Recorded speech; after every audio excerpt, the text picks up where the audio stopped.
ரம்ஜான் பக்ரீத்லாம் வரும்போது என்னன்னா எல்லாருமே வந்து பிரியாணி சாப்பிடணும்னு தான் ஆசைப்படுறாங்க. ஸோ பிரியாணியை ப்ரிப்பேர் பண்ணுறதுங்கிறது கொஞ்சம் டஃப்பு. இர்ஃபானை திட்டலை, ஸ்கேமு எதுவுமே வார்த்தையே பயன்படுத்தலை. யார் என்ன தப்பு செஞ்சாலும் அதை கரெக்டாக பின் பாயிண்ட் பண்ணி வந்து எல்லாருமே வந்து பேச ஆரம்பிக்கிறாங்க. அந்த வகையில் பார்த்தீங்கன்னா எல்லா ஃபுட் பிளாகர்ஸோடைய வீடியோஸும் போய் ரீச் ஆகுறது இல்லையே. இர்ஃபானோடது போய் ரீச் ஆச்சு அப்படின்னா அந்த அளவுக்கு வந்து. Hi, hello and welcome to the show cinema சர்ச்சைகள் வித் மீ விஜய் சந்தியா.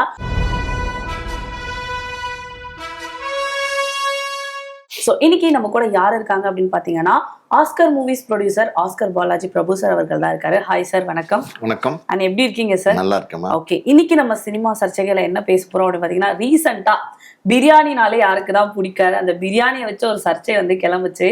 அதாவது உங்களுக்கு தெரியாத ஒன்றும் இல்லை, இர்ஃபான் அவர்களோட ரீசெண்டாக ஒரு பக்கெட் பிரியாணி, அதை வந்து 3500 இதுக்கு இது வர்த்தா அப்படின்ற மாதிரி நிறைய கான்ட்ரவர்சிலாம் போச்சு. அதை பற்றி நம்ம பேசுவோமா சார்? சரி, முதல்ல பிரியாணி அப்படின்னா பார்த்தீங்கன்னா இன்னைக்கு பிரியாணியை லைக் பண்ணாத ஆளே கிடையாது, அந்த மாதிரி ஆகிப்போச்சு. எனக்கு தெரிஞ்சு பார்த்தீங்கன்னா 70s பார்த்தீங்கன்னா பிரியாணி இருந்தது. ஒரு சில கடைகள் இருந்தது. டி நகரில் வந்து டீலக்ஸ் ஹோட்டல்னு ஒரு ஹோட்டல் இருக்கும், இப்போ இல்லை அந்த ஹோட்டலு. அங்கே வந்து பிரியாணி இருந்தது. இன்னொரு பக்கம் புகாரியில் பிரியாணி இருந்தது. இப்படி 1-2 இடங்கள்ல வந்து பிரியாணி வந்து ஃபேமஸ் அந்த காலகட்டங்களில். அந்த காலகட்டங்களில் பார்த்தீங்கன்னா ஹாஃப் பிளேட் கிடையாது, குவார்டர் பிளேட்லாம் கொடுப்பாங்க. ஹாஃபும் இருக்கும். பொதுவாக வந்து குவார்டர் பிளேட் ப்ரிஃபர் பண்ணுவாங்க. காரணம் என்னன்னா அதோட பிரைஸ் வந்து ரொம்ப ஜாஸ்தி. 2 மட்டன் பீஸ் இருக்கும், இல்லை 2 சிக்கன் பீஸ் இருக்கும். அதுக்கு வந்து பார்த்தீங்கன்னா பிரைஸ் வந்து ரொம்ப ஹையா இருக்கும். ஸோ அதை சாப்பிட்றாங்க. அதாவது புகாரில வந்து ஒரு குவார்டர் பிளேட் மட்டன் பிரியாணி சாப்பிட்டா அன்னைக்கு வந்து பார்த்தீங்கன்னா பிரஸ்டீஜ், ஸ்டேட்டஸ் சிம்பிள். அது அந்த அளவுக்கு பார்த்தீங்கன்னா பிரியாணி வந்து ஆரம்ப காலத்தில் அது ஒரு எப்படி சொல்றது கிடைக்காத ஒரு ஃபுட்டாக இருந்தது. அதுக்கப்புறம் காலப்போக்கில் பார்த்தீங்கன்னா பிரியாணி வந்து இன்னைக்கு எங்கே போனீங்கன்னாலும் பிரியாணி தான். சைதாப்பேட்டை, குரோம்பேட்டை, எப்படி ராயப்பேட்டை, ட்ரிப்ளிகேன், ஐசோஸ், பர்டிகுலராக ட்ரிப்ளிகேன் ஐசோஸ்லாம் போனீங்கன்னா ஃபுல்லாகவே பிரியாணி தான். அந்த தட்டுவாங்க, அந்த பிரியாணி அந்த எடுத்து அந்த தட்டி போடுவாங்க. அந்த அந்த ரிதம் இருக்குது பார்த்தீங்களா, அதை கேட்கும் போது இளையராஜாவால் கூட அப்படி ஒரு ரிதமிக்காக தட்ட முடியாதுன்னு நினைக்கிறேன். அந்த அளவுக்கு வந்து பிரியாணி வந்து டோட்டலாக எல்லா இடங்களும் ஃபேமஸ் ஆயிடுச்சு. ஸோ இன்னைக்கு பிரியாணியை லைக் பண்ணாதவங்களே கிடையாது, யாருமே இல்லை. அதுவும் பர்டிகுலராக பார்த்தீங்கன்னா இந்த பண்டிகை நாட்கள், ரம்ஜான் பக்ரீத்லாம் வரும்போது என்னன்னா எல்லாருமே வந்து பிரியாணி சாப்பிடணும்னு தான் ஆசைப்படுறாங்க. ஸோ பிரியாணியை ப்ரிப்பேர் பண்ணுறதுங்கிறது கொஞ்சம் டஃப்பு. பார்த்தீங்கன்னா உங்களுக்கு புதினாலேருந்து மல்லியிலேருந்து ஏகப்பட்ட, இப்போ வெங்காயம், அதை செய்முறைன்னு ஒன்று இருக்குது பார்த்தீங்களா, அது it will take at least 2.5 to 3 hours. அதனால் இப்போ என்ன பண்ணுறாங்கன்னா எல்லா ஃபேமிலியிலையுமே இப்போ வந்து பக்கெட் பிரியாணி வாங்க ஆரம்பிச்சிடறாங்க. ஒரு காலத்தில் பக்கெட் பிரியாணிலாம் கிடையாது, ஹாஃப் குவார்ட்டர் அப்படி தான் இருந்தது. அப்புறம் பக்கெட் பிரியாணி வந்து இப்போ ரொம்ப ஃபேமஸ் ஆயிடுச்சு. 1 kilo biryani, 2 kilo biryani, 5 kilo பிரியாணிலாம் வந்து இப்போ வந்து எல்லா இடங்களையும் விற்கிறாங்க. எஸ்எஸ் ஹைதராபாத் பிரியாணி, தலப்பாக்கட்டி பிரியாணி, நிறைய யாமுதீன் பிரியாணி, இப்படி நிறைய பிராண்ட் வந்து இன்னைக்கு கொடுக்கறதுனால யாருமே இன்னும் வீட்டில் சமைக்கிறதுக்கு விரும்புறது. அது எதுக்கு வீட்டில் போட்டு சிரமப்பட்டு சமைச்சுக்கிட்டு 3 மணி நேரம் 4 மணி நேரம் டயத்தை வேஸ்ட் பண்ணிக்கிட்டு பக்கெட்டில் வாங்கிடலாம் அப்படின்னு பிளான் பண்ணுறாங்க. அப்படிதான் பார்த்தீங்கன்னா இந்த பக்ரீத், அதாவது வந்து பார்த்தீங்கன்னா May 28 வந்துச்சு இல்லையா, அன்னைக்கு வந்து இர்ஃபான் அவர் வந்து பொதுவாக பார்த்தீங்கன்னா ஒரு ஃபுட் பிளாகர், நிறைய சர்ச்சைகளில் சிக்கிட்டே இருப்பார். அப்பப்போ பார்த்தீங்கன்னா ஒரு சர்ச்சை, ஒரு 3-4 மாதம் சைலண்டாக இருந்தால் மறுபடியும் ஒரு சர்ச்சையில் சிக்குவார். இது வந்து இர்ஃபானுடைய வழக்கமாக இருந்துட்டு இருக்கு. ஸோ இப்போ இந்த தடவை அவர் என்ன பண்ணியிருக்காரு அப்படின்னா 3650 ரூபா, 3650 biryani, 1 kilo KG biryani, 1.5 kilo வந்து அதில் வந்து மட்டன் பீசஸ் இருக்கும். It's very exclusive. நானே அந்த பிரியாணியை சமைக்கிறேன், ரொம்ப லிமிட்டட் எடிஷன், கொஞ்சம் பேருக்கு தான் அது நான் சமைக்கிறேன், நீங்கள் வந்து வாங்கிக்கலாம் அப்படின்னு சொல்லிட்டு எல்லாருக்குமே வந்து பார்த்தீங்கன்னா ஜிபே மூலமாக பணம் வாங்கியிருக்காரு. கிட்டத்தட்ட 1000 பேருக்கு மேலே வந்து அந்த பிரியாணி வாங்கினதா ஒரு தகவல் சொல்கிறாங்க. 1000 பேருக்கு மேலே பெரிய ஒரு இது வந்து பார்த்தீங்கன்னா டோட்டலாக ஒரு பெரிய பேக்கேஜாக வந்து சமைச்சிருக்காரு. அவர் சமைச்சிருப்பாரா 1000 பேருக்கு அப்படின்னா அதுக்கான வாய்ப்பு ரொம்ப ரொம்ப கம்மி. அவருக்கு பிரியாணி சமைக்க தெரியுமா அப்படின்னா அதுக்கும் வாய்ப்பு ரொம்ப கம்மி. ஒருவேளை சமைக்க தெரியலாம், ஒரு 4-5 பேருக்கு வீட்டில் செய்யற மாதிரி இருந்தா வேணா சமைப்பார்னு நினைக்கிறேன். ஒரு இவ்வளோ பெரிய ஹியூஜ் குவான்டிட்டி பிரியாணியை வந்து பண்ணணும்னா அதுக்கு பக்குவம் வேணும்.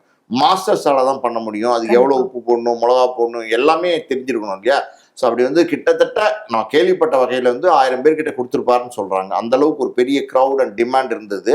ஸோ அந்த பிரியாணி அது வந்து 3650 ரூபா கொடுத்து வாங்குறதுக்கு நிறைய பேர் வந்து ஆர்வம் காட்டினாங்க. நிறைய வந்து இர்ஃபானுடைய ஃபாலோயர்ஸ் வந்து அந்த பிரியாணி வாங்குறதுக்கு ஆர்டர் பண்ணாங்க. அதுக்கு காரணம் என்னன்னா இர்ஃபான் இஸ் அ செலிபிரிட்டி. நிறைய கடையில நீங்க ஃபுட் லாக்லாம் பண்ணி போடும்போது பாத்தீங்கன்னா பிரியாணியை பத்தி நிறைய பேசுவார், பயங்கரமா பேசுவாரு. அவரு அந்த சாப்பிட்டுட்டு பேசுற வீடியோ பார்த்தாலே நமக்கே ஜொல்லுவடியும். அந்த அளவுக்கு வந்து போய் அந்த கடையில சாப்பிடணும், அந்த அவர் சொல்ற கடையில நம்ம எங்க எங்க இருக்குன்னு தேடி போய் சாப்பிடணும்னு ஒரு ஆர்வத்தை தூண்டும். அதனால வந்து இர்ஃபானுடைய கை பக்குவத்துல சமைக்கப்படுற பிரியாணினோட நிறைய பேர் ஆர்டர் பண்ணிட்டாங்க, எல்லாரும் போயிருக்கிறாங்க. 12-1 மணிக்கெல்லாம் போயிருக்காங்க. போனா பாத்தீங்கன்னா கியூ நின்று எல்லாருக்கும் டெலிவரி பண்ணியிருக்காரு. அது ஆதார் கார்டில் காமிக்கணும். ஆக்சுவலி பார்த்தீங்கன்னா ஸ்க்ரீன்ஷாட் அனுப்பிச்சிருக்காங்கல்ல, ஸோ நீங்கள் தானே அப்படிங்கிறதுக்கு ஆதார் கார்டு எல்லாம் ஐடென்டிஃபிகேஷன்லாம் ஒரு பிரியாணி வாங்குறதுக்கு இதெல்லாம் காமிச்சு அந்த பிரியாணியை டெலிவரி பண்ணியிருக்காரு. அந்த பிரியாணி போடுவாங்கல்ல ஒரு பக்கெட்டு, அந்த பக்கெட் வந்து பார்த்தீங்கன்னா அவ்வளோ புவர் ஸ்டாண்டர்ட்ல இருந்திருக்கு. குவாலிட்டி அவ்வளோ புவர் குவாலிட்டி. இந்த கைப்பிடி பிடிச்சி தூக்கிட்டு நீங்க போனீங்கன்னா பக்கெட் கீழே வந்து விழுந்துரும். அந்த அளவுக்கு வந்து ஒரு ஒஸ்ட் குவாலிட்டி, ரொம்ப லோ குவாலிட்டி பக்கெட் வந்து போட்டிருக்காரு பிரியாணிக்கு. இன்னொரு பக்கம் பாத்தீங்கன்னா வீட்டுக்கு வந்து பிரிச்சு பார்த்தவங்களுக்கு எல்லாம் பயங்கர ஷாக். என்னன்னா 1 கிலோ பிரியாணி, அந்த 1 கிலோ பிரியாணி, அந்த பக்கெட் 1 கிலோ பக்கெட்டு, அதை பிரிச்சு பார்த்தா அதுல வந்து எப்படி சொல்றது, 75% தான் பிரியாணி இருக்கு, 25% எம்டியா இருக்கு. பிரியாணி அப்படியே கொட்டுறாங்க. ஒரு ஃபுட் லாகர் வந்து பாத்தீங்கன்னா இந்த பிரியாணியை வந்து ஓபன் பண்ணி இதுல என்ன இருந்துச்சு இந்த இர்ஃபான் பிரியாணியில, சாட்டிஸ்ஃபைடா இருந்துச்சா அப்படிங்கிற மாதிரி ஒரு ரிவ்யூ போட்டிருந்தார். அவர் எதுவுமே சொல்லல, அவர் இர்ஃபானை திட்டல, ஸ்கேமு எதுவுமே வார்த்தையே பயன்படுத்தல. ஆனா அவர் வந்து டோட்டலா வந்து அந்த பிரியாணி கீழே கொட்டி அதை வந்து வெயிட் போட்டு அதுல இருக்கிற மட்டன் பீசஸ் இத்தினோண்டு பீசஸ் வந்து ஒரு 6-7 பீசஸ் தான் இருந்திருக்கு. ஸோ இதெல்லாம் காமிச்சோன்னா டோட்டலா எக்ஸ்போஸ் ஆயிடுச்சு. இர்ஃபானோட பிரியாணி என்ன குவாலிட்டியில இருந்துச்சு, என்ன டேஸ்ட்ல இருந்துச்சு, டேஸ்ட் நல்லா இருந்துச்சா, அதனுடைய குவாலிட்டி நல்லா இருந்துச்சா, எல்லாமே வந்து டோட்டலா எக்ஸ்போஸ் ஆயிடுச்சு. அவர் சொன்னது என்னன்னா 1 கிலோ பிரியாணி, 1.5 கிலோ கறி எல்லாம் சொன்னாரு. ஆனா வந்து பாத்தீங்கன்னா அவர் கொடுத்திருக்க கறி எல்லாம் பாத்தீங்கன்னா ஒரு 600 கிராம் தான் இருக்குங்கிறாங்க. ஓகே, சோ இது ஸ்கேம் தானே. ஆக்சுவலி பாத்தீங்கன்னா நீங்க 1.5 கிலோ கறி சொன்னீங்கன்னா 1.5 கிலோ கறி கொடுக்கணும், 1 கிலோ பிரியாணினா 1 கிலோ பிரியாணி கொடுக்கணும். சோ அது இல்ல முதல்ல. ரெண்டாவது வந்து டேஸ்ட் நல்லா இருந்துச்சா, சரி டேஸ்ட் நல்லா இருந்தா கூட சில நேரத்துல டேஸ்ட் ரொம்ப நல்லா இருந்துச்சு, பரவாயில்ல கூட அட்ஜஸ்ட் பண்ணிக்கலாம்னு நினைப்பாங்க. டேஸ்டும் நல்லா இல்ல, எதுவுமே நல்லா இல்ல. அதுக்கு அதிகபட்சம் என்ன கொடுத்தா தெரியுமா, தயிர் பச்சடி, கத்திரிக்காய் சட்னி, பிரெட் அல்வா. இது யூஸ்வலா எல்லா இடங்களையும் கொடுக்குறது. இப்ப நம்ம இதை கம்பேர் பண்ணணும் அப்படின்னா இந்த பிரியாணி 3650க்கு ஒர்த்தா அப்படின்னா நிச்சயமா ஒர்த்து கிடையாது. டோட்டலா அற்ற வேஸ்ட்.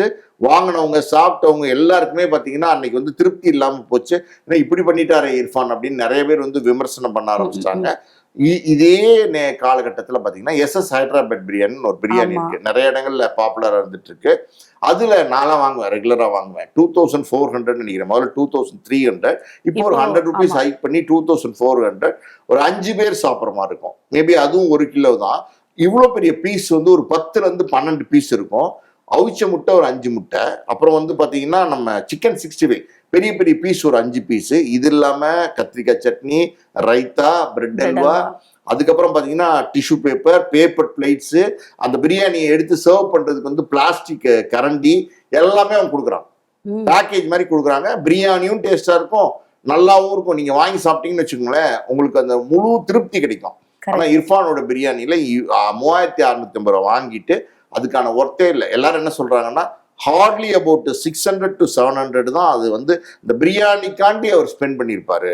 டோட்டலி ஒரு 3000 ரூபாய் வந்து பாத்தீங்கன்னா இட் இஸ் வேஸ்ட், அவர் வந்து சம்பாதிச்சிட்டாரு அப்படிங்கிறாங்க. இது வந்து எப்படின்னா ஒரு வியாபாரத்துல லாபம் அதுல எல்லாம் எல்லாருமே தான் பண்ணுவாங்க. வியாபாரம் லாபம் எல்லாம் பண்ணுவாங்களா, அந்த லாபத்துக்கு ஒரு நியாயமான ஒரு லாபம் இருக்குல்ல. ஒரு 3000 ரூபாய் ஒர்த்து கொடுத்துட்டு ஒரு 650 ரூபாய் லாபம் பார்த்தா அது யாரும் தப்பா சொல்ல மாட்டாங்க.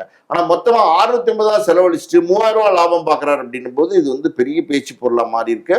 பல விமர்சனங்கள் தொடர்ந்து வந்துட்டே இருக்கிற காலகட்டத்தில் கொஞ்ச நாள் இர்ஃபான் வந்து சைலண்டா இருந்தாரு. மறுபடியும் பாத்தீங்கன்னா இந்த பிரியாணி ஸ்கேம்ல வந்து சிக்கி இருக்கிறாரு. இது முழுக்க ஸ்கேம் தான். ஓகே. அண்ட் இன்னொரு தரப்புல என்ன சொல்றாங்கன்னா, லைக் இப்போ இர்ஃபான் ஒரு செலிபிரிட்டி இல்லையா, ஸோ அவரு பிரியாணி விற்கிறாருன்னு எல்லாரும் வாங்கினாங்க.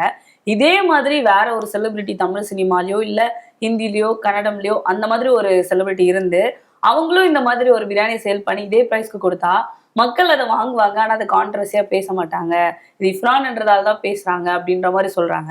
அதை பத்தி நீங்க என்ன நினைக்கிறீங்க? அப்படியெல்லாம் கிடையாதுமா. தவறு செஞ்சால் அது தெரிந்தே செய்யும்போது விமர்சனங்கள் வரும். நீங்க சொல்றீங்க இர்ஃபான் பண்ணதுனாலதான் இந்த விமர்சனங்கள் வருது, இதே வேற செலிபிரிட்டி பண்ணியிருந்தா விமர்சனங்கள் வராதுன்னு.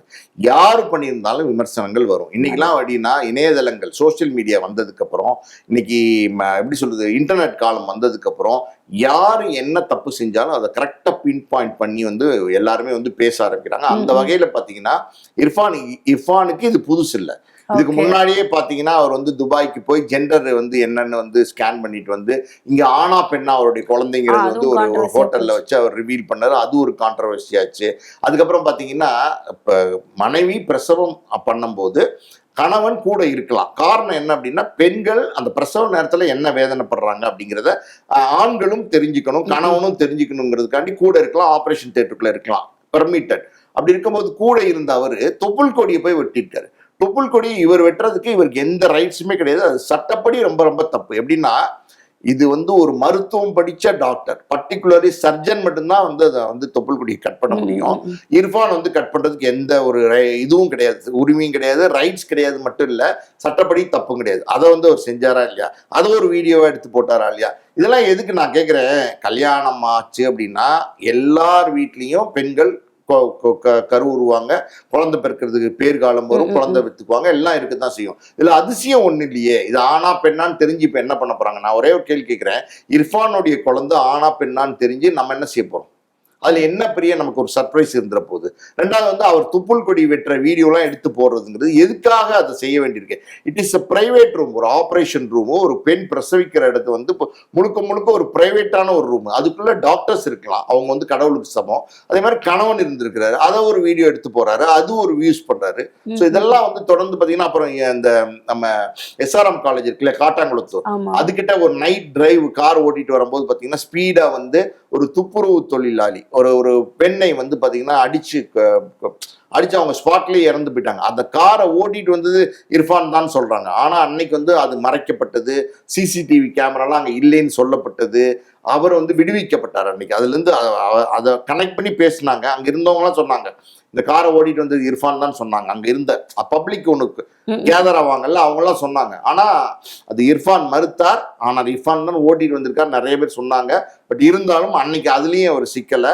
அதுக்கப்புறம் பாத்தீங்கன்னா ஒரு 7-8 மாசத்துக்கு முன்னாடி பாத்தீங்கன்னா மேபி ரம்ஜான் டைம் நினைக்கிறேன், இந்த ரம்ஜான் இல்ல, இதுக்கு முன்னாடி ஒரு ரம்ஜான் டைம்ல பாத்தீங்கன்னா கார்ல உட்காந்துக்கிட்டு, பக்கத்துல மனைவி இவரும் கார்ல உட்காந்துட்டு அந்த ஏழை மக்களுக்கு உணவு கொடுக்குறாரு. அப்புறம் சாரி ஏதோ கொடுக்குறாரு, வேஷ்டி எல்லாம் கொடுக்குறாரு. நல்ல விஷயம், தானம் பண்றது நல்ல விஷயம். ஆனா அந்த நேரத்துல அவர் பண்ண அட்ராசிட்டி நீங்க பாத்தீங்களா? பார்த்திருப்பீங்கன்னு நினைக்கிறேன். அதை காருக்குள்ள உட்காந்துட்டு ஏய் தொடாத, கையை தொடாத, எல்லாருக்கும் தான் கொடுத்துட்டு இருக்கேன்ல, அதுக்குள்ள என்ன அவசரம், தள்ளி நில்லு, நீ கியூல வா, இப்படியெல்லாம் பண்ணி ஒருத்தவங்க இனாம் அங்க வந்திருக்காங்க அப்படின்னா அவங்க தன்மானத்தை டச் பண்ற மாதிரி, அவங்கள மனசை பாதிக்கிற மாதிரி பிஹேவ் பண்றது தப்பு. அப்படி நீங்க இனாமே கொடுக்க வேணாமே. யார் உங்களை இனாம் கொடுக்க சொன்னா? யாராவது கொடுக்க சொன்னாங்களா? இர்ஃபான் ப்ரோ நீங்க இவங்களுக்குலாம் ஃப்ரீயா சேலை கொடுங்க, வேட்டி கொடுங்க, ஃபுட்டு கொடுங்கன்னு கேட்டாங்களா? கிடையாது. இல்ல, நீங்க ஒருத்தருக்கு உதவி செய்யணும்னு நினைக்கிறீங்க அப்படின்னா அந்த உதவி செய்யற உதவியை அவங்களுக்கு நீங்க நல்லா செய்யணும், நல்ல விதமா செய்யணும். நீங்க உதவி செய்யும் போது அவங்க அந்த உதவி வாங்குறாங்கல்ல, அப்போ அவங்க முகத்துல ஒரு சந்தோஷம் இருக்கு பாத்தீங்களா, அது உங்க முகத்துல பிரதிபலிக்கணும்.